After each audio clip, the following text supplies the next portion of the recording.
ഹോശേയ പ്രവാചക പുസ്തകം 2-ാം അധ്യായം അതിന്റെ 14-15 വാക്യങ്ങൾ. പിന്മാറ്റത്തിലായിരിക്കുന്ന സ്തോത്രം, ദൈവത്തിന്റെ വഴികൾ, ദൈവത്തിന്റെ ഹൃദയത്തിൽ നിന്ന്, ദൈവത്തിന്റെ ഇഷ്ടത്തിൽ നിന്നൊക്കെ മാറി, ഒരു രീതിയിൽ പറഞ്ഞു കഴിഞ്ഞാൽ സ്തോത്രം, ഒരു ഭാര്യ അല്ലെങ്കിൽ ഒരു ഭർത്താവ് തന്റെ ഭർത്താവിനെയോ ഭാര്യയോ വിട്ട് വ്യഭിചാരം ചെയ്യുന്ന രീതിയിൽ, ആ തലത്തിൽ ദൈവം പറയുകയാണ്, you have Israel, you have committed spiritual adultery.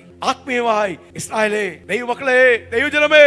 Hosea പ്രവാചകനാണ്. ഈ പ്രവാചകൻ ദൈവത്തിന്റെ ശബ്ദം കേൾക്കുന്നു, ദൈവത്തിന്റെ ഫീലിംഗ്സ് മനസ്സിലാക്കുന്നു, ദൈവത്തിന്റെ ഹൃദയത്തിന്റെ തുടിപ്പ് മനസ്സിലാക്കുന്നു, ദൈവത്തിന്റെ ഹൃദയത്തിന്റെ ശബ്ദം മനസ്സിലാക്കുന്നു. താൻ കേൾക്കുന്നത് താൻ വിളിച്ചു പറയുകയാണ്. അങ്ങനെ തന്റെ ജനം, ദൈവത്തിന്റെ പേർ വിളിക്കപ്പെട്ട ദൈവജനം, അവർ പാപത്തിലും പിന്മാറ്റത്തിലും ദൈവത്തിന് വഴിവിട്ട് പോകുമ്പോൾ അതിന്റെ മധ്യത്തിൽ അവരെ ശാസിക്കുകയും, ആ ശിക്ഷണത്തിന്റെയും ന്യായവിധിയുടെയും മധ്യത്തിൽ വീണ്ടും ദൈവത്തിന്റെ ഹൃദയം പറയുന്ന ഒരു ഭാഗമാണ്. അതെ, ദൈവം നമ്മെ ശിക്ഷിക്കും, ദൈവം നമ്മെ ശിക്ഷണത്തിൽ കൊണ്ടുവരും, ദൈവം നമ്മെ സ്തോത്രം ബാലശിക്ഷകൾ കഴിക്കും.